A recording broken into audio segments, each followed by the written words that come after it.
We wanted us to tell of how 42 years ago today, my father and mother took Frances Brodil and me down to Salt Lake City in their car.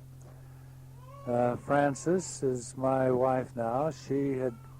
I became acquainted with her in Czechoslovakia and came home, and a year later sent for her proposing marriage. And she came on the 25th of April, landing in Pocatello, Idaho.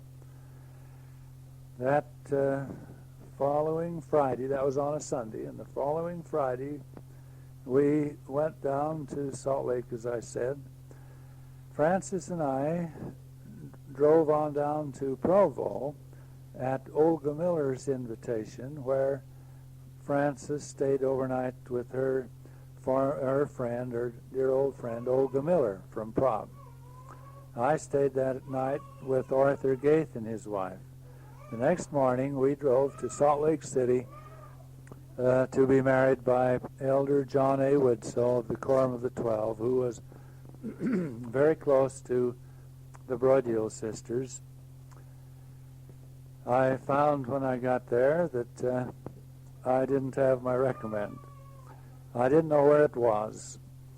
And after much searching and looking and worrying, Frances, who hadn't understood our fast-speaking English, could tell something was wrong, and in her sweet little voice says, "Mama, is something the matter?" And Mother says, "Oh, this boy's left his recommend home." And she says, "It's in my suitcase."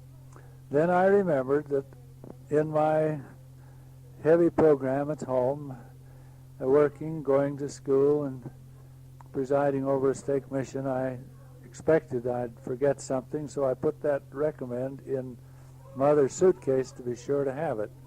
Well, with it, we got in the temple and were married that day by Elder John A. Woodsoe, April the 30th, 1937.